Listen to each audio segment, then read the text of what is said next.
దేవుని నామమునకు మహిమ కలుగును గాక. ప్రభునందు ప్రియులరా, మన ప్రభువు రక్షకుడునైన క్రీస్తు యేసు పరిశుద్ధ నామములో మీ అందరికీ శుభములు. 27వ తేదీ ఏప్రిల్ మాసము 2025వ సంవత్సరం.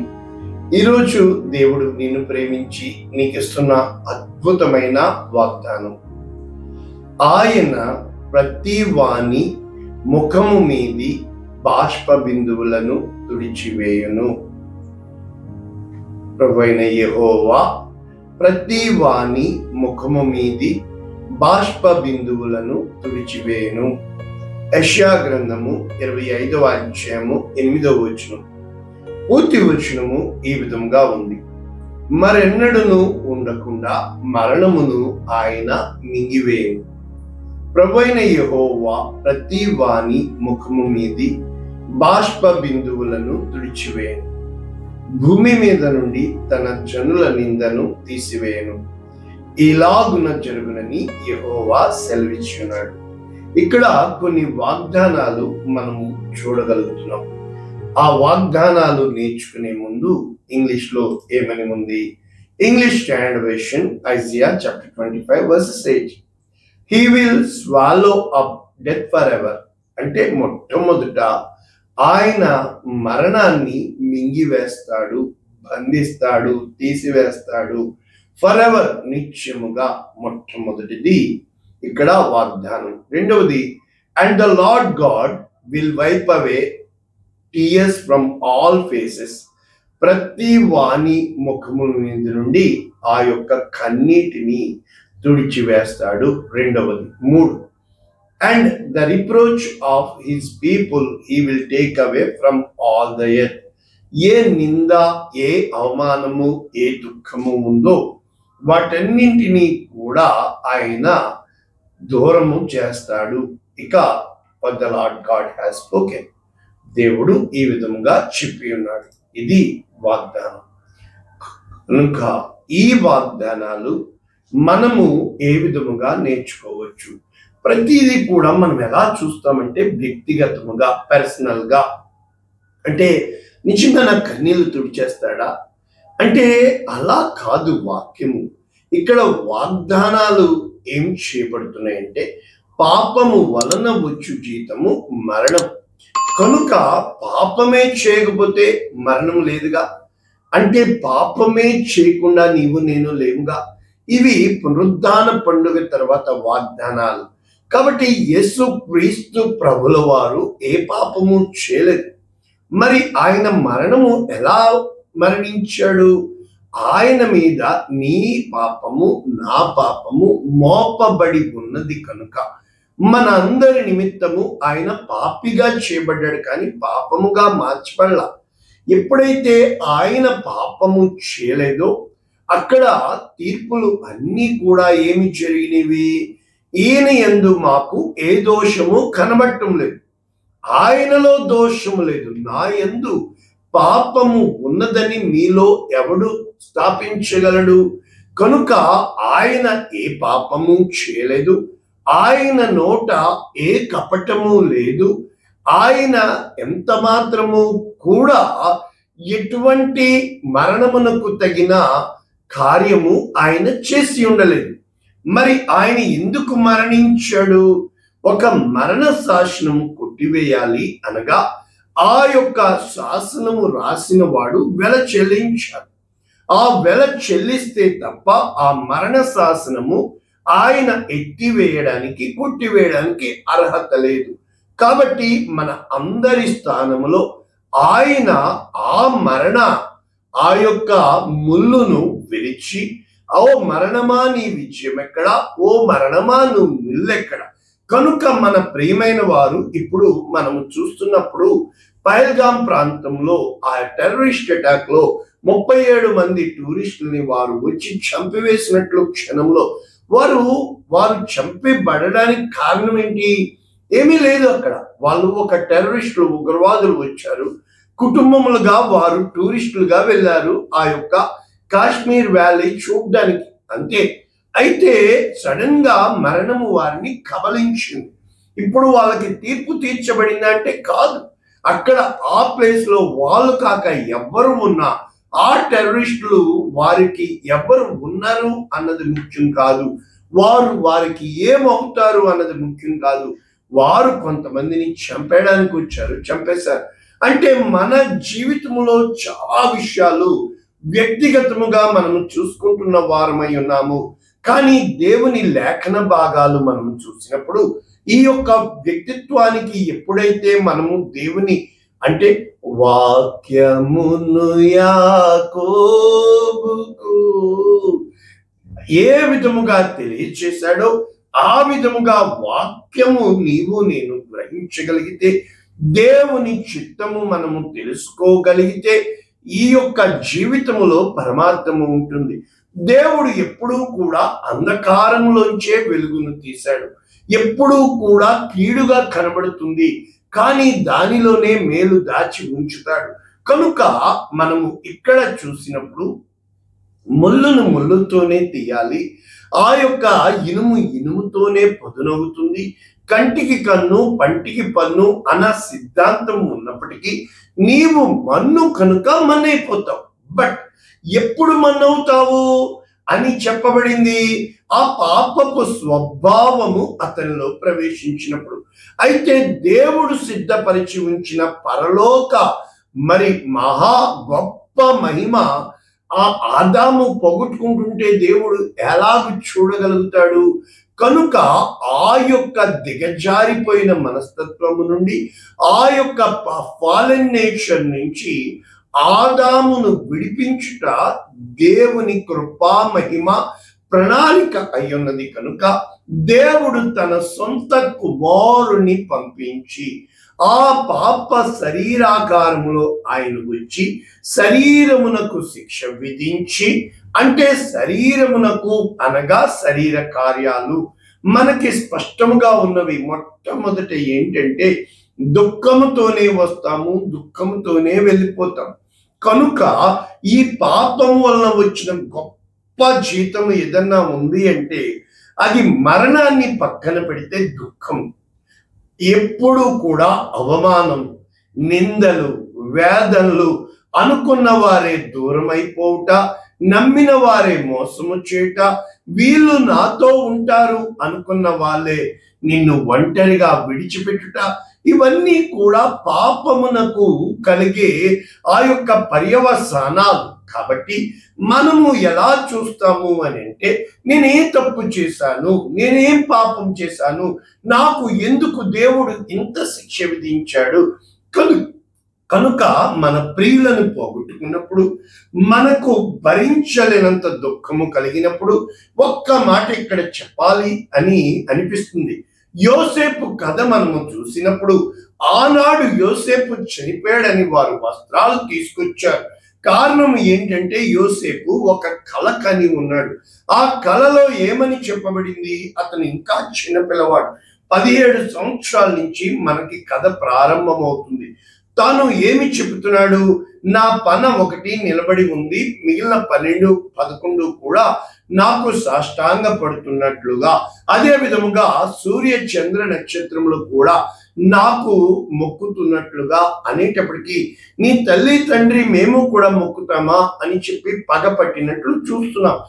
అతడు తన కళను చెప్పినప్పటికీ ఆ కళ నెరవేర్పు ఏ విధముగా రాయబడి ఉన్నది అని మనము చూసినప్పుడు, అతడు దుఃఖపు లోయల గుండా, కన్నీటి దారుల గుండా ఆ యొక్క బాకానాదము చేస్తూ వారు వెళ్ళినట్లు మనము చూస్తున్నాం. ప్రభునందు ప్రియులరా, అంటే ఇక్కడ నేను చెప్పాలనుకున్నది ఏంటంటే, సొంత అన్నదమ్ములు ఇతని కళ ఎలా నెరవేరుతుంది మేము చూద్దామని గోతిలో పడవేసి ఉన్నారు మొట్టమొదట. రెండవది, అతన్ని సరే అమ్మి వేద్దామనుకున్నారు, అమ్మి వేశారు. అంటే వాటి చంపాలని ప్రణాళిక కలిగి ఉన్న వారి మనస్సు మార్చిన దేవుడు యోసేపుని అమ్మివేశాడు. యోసేపు ఐగుప్తుకి తీసుకురాబడ్డారు. అయితే నీ 4వ తరము వాడు ఐగుప్తుకి వస్తాడు అని అలనాడు ఆదికాండం 15లోనే ఆ అబ్రహాముకి చెప్పబడింది, అక్కడ నిబంధన చేసినప్పుడు. అయితే ఇప్పుడు మనము కథలోనికి వెళితే ఏ విధముగా వచ్చాడు యోసేపు? బంధించబడి దాసుడిగా బానిసత్వమునకు అమ్మివేయబడి పోతిఫర్ ఇంట్లో బానిసగా చేరాడు. అయితే మొదటిది గుంటలో పడవేశారు, 2 అమ్మివేశాడు, 3 బానిస అయిపోయాడు. ఆ యొక్క ఐగుప్తుని ఏలవలసిన మహారాజు తన ప్రయాణము బానిసత్వం నుంచి ప్రారంభించాడు. అయితే చేయని నేరానికి చెరసాలలో పడిపోయాడు. అయితే అతను కలలు కంటూనే ఉన్నాడు, కలల కోసం ఎదురు చూస్తున్నాడు తప్ప కన్నీటితో నింపబడ్డాడు. యోసేపుకి కళ్ళ ముందు ఏమీ కానరావట్లేదు. తన కళ నిద్రపోయినప్పుడు వచ్చేది, కళ్ళు మూసుకుంటే కనబడేది కళ, కానీ కళ్ళు తెరిస్తే కనబడేది కళ్ళల్లాగా. అన్నీ కూడా కలవరముతో నింపబడిపోయి కలహాలతో ఉన్న ప్రజల మధ్య అతను ఉన్నప్పుడు ఎలాగూ నెరవేరుతుంది నా కళ అని కృంగిపోలేదు. కానీ ఆ యొక్క కళ ఇచ్చిన దేవుని వైపు చూస్తూ ఆ కళ నెరవేర్పు కోసము ఎదురు చూస్తున్నప్పుడు అక్కడ పానదాయకుడు భక్ష్యకాయకుడు ఇద్దరు కళలు కన్నప్పటికీ 2 ఏళ్ళు గడిచిన తర్వాత ఫరోకి కళ వచ్చింది, యోసేపు కళ నిజమైంది. అంటే నీ దేవుడు నమ్మదగిన వాడని. అప్పుడు అతనికి 30 సంవత్సరములు అంటే 13 సంవత్సరములు అతనిని దేవుని వాక్యం పరిశోధించినట్లుగా, మనము అతని యొక్క ప్రతి కన్నీటిని తుడిచివేసినట్లుగా, అంత మాత్రమే కాకుండా అక్కడ తన అన్నదమ్ములు ఎవరైతే కీడు చేశారో వారికి ఆహారము పెట్టువాడిగా ప్రభువునందు ప్రియులారా, ఈ యొక్క యెషయా గ్రంథము 25వ అధ్యాయంలో మనము చూసినప్పుడు ఇక్కడ ఒక స్తుతి గీతము ఉన్నట్లు మనము చెప్పగలుగుతున్నాం. 9వ వచనం చూసినప్పుడు జనులు ఏమంటారంట, మనలను రక్షించునని మనము కనిపెట్టుకుని ఉన్న మన దేవుడు, మనము కనిపెట్టుకున్న యెహోవా ఈయనే అని, ఆయన రక్షణ బట్టి మనము ఉత్సహించి సంతోషించెదము. కనుక ఈ యొక్క యెహోవా దేవుడని ఎలా చెప్పబడుతుంది? ఇది ఒక స్తుతి గీతముగా, అంటే నీవు పట్టణము దిబ్బగాను, ప్రాకారము గల పట్టణము పాడుగాను, అన్యుల నగరి పట్టణముగా మరలా ఉండకుండా నీవు చేసితివి అని చెప్పుతూ, అంటే 24వ అధ్యాయంలో ఆ కఠినమైన బాధలు, వారు వచ్చి ఉన్న బాధలు, యెహోవా దేశమును వట్టిదిగా చేయుచున్నాడు, దానిని పాడుగా చేసి కల్లోలపరుచున్నాడు, దాని నివాసులను చెదరగొట్టుచున్నాడు అని చెప్పి, కేవలము వట్టిదిగా అంటే దుఃఖము చేత క్షీణించిపోవునదిగా. కనుక ప్రభువునందు ప్రియులారా, అంత భయంకరమైన ఆ యొక్క శాపవచనం గుండా 24వ అధ్యాయము మనము చూడగలుగుతున్నాం. అయితే ప్రకటన గ్రంథము 21వ అధ్యాయం 4వ వచనంలో ఆయన వారి కన్నుల ప్రతి బాష్ప బిందువును తుడిచివే, మరణము ఇక ఉండదు, దుఃఖమైన, ఏడ్పైన, వేదన అయినా. కనుక ప్రభువునందు ప్రియులారా, నీవు నేను ఎప్పుడైతే దేవుని చిత్తములో, దేవుని ప్రణాళికలో ఇమిడిపోతామో, ఉగ్రత దినముల గుండా కూడా మనము వెళ్ళబద్దులమై ఉన్నాం. ఇక్కడ ప్రకటన గ్రంథము 7వ అధ్యాయం 17వ వచనంలో సింహాసన మధ్య ముందు గొర్రెపిల్ల వారికి కాపరి వధింపబడిన గొర్రెపిల్ల జీవ జలముల బొగ్గల యొద్దకు వారిని నడిపించును, దేవుడే వారి కన్నుల నుండి ప్రతి బాష్ప బిందువును తుడిచివేయును అని 7వ అధ్యాయం ప్రకటన గ్రంథంలో చూస్తున్నాం. అయితే యెషయా గ్రంథం 35వ అధ్యాయం కూడా, ఇక్కడ కూడా ఇది ఒక స్తుతి కీర్తన, సంతోష కీర్తన. వారు విమోచింపబడిన తర్వాత ఆ యొక్క దుఃఖభరితమైన హృదయములను నేర్చుకుందాం. అయితే వారి తలల మీద నిత్యము ఆనందముండును, వారు ఆనంద సంతోషములు గలవారే వచ్చెదరు, దుఃఖము నిట్టూర్పు ఎగిరిపోవును. ఎవరి కోసం చెప్పబడుతుంది?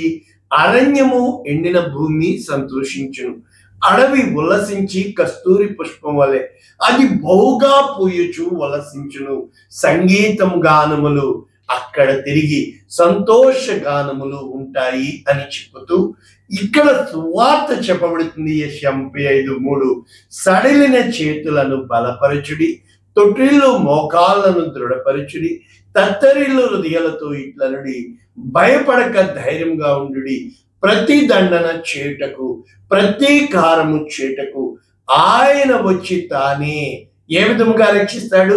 గ్రుడ్డి వారి కన్నులు తెరవబడును, చెవిటి వారి చెవులు విప్పబడును, కుంటివాడు దుప్పి వలె గంతులు వేయును, మోగవాని నాలుక పాడును, అరణ్యములో నీళ్లు ఒబుకును, అడవిలో కాలువలు, ఎండమావులు మడుగులవును, ఎండిన భూమిలో నీటి బుగ్గలు పుట్టును.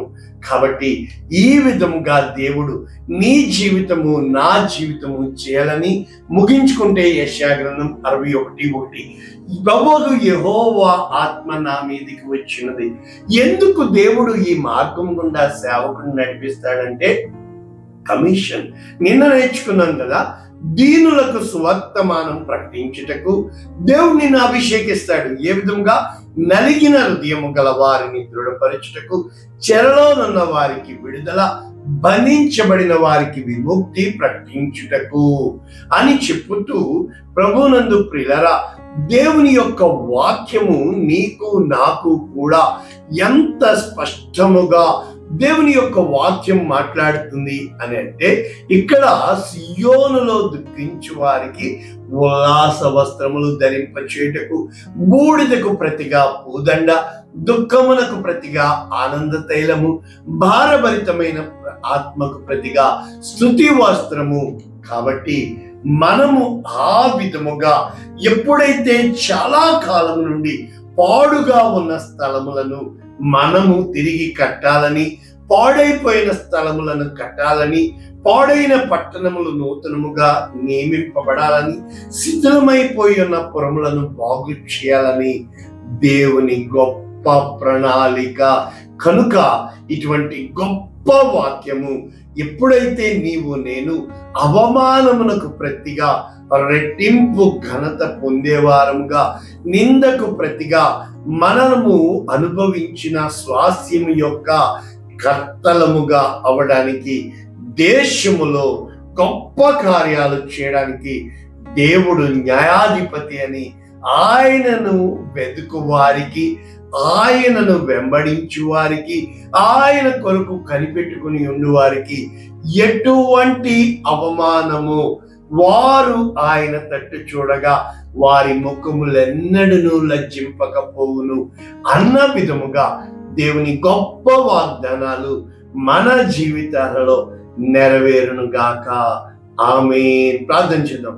పరిశుద్ధుడా, ప్రేమ కలిగిన తండ్రి, విత్తబడిన వాక్యమును నినాలుగా దీవిస్తూ అనేక మందికి ఆశీర్వాదముగా మా జీవితాలు స్తుతి వస్త్రములుగా, బూడిదకు ప్రతిగా పూదండనిచ్చే దేవుడవని, భారభరితమైన ఆత్మకు ప్రతిగా స్తుతి వస్త్రాలనిచ్చే దేవుడవని నా చూడని యేసు నామమున దీవించి ఆశీర్వదించి సమాధానంతో నింపుతున్నాము తండ్రి.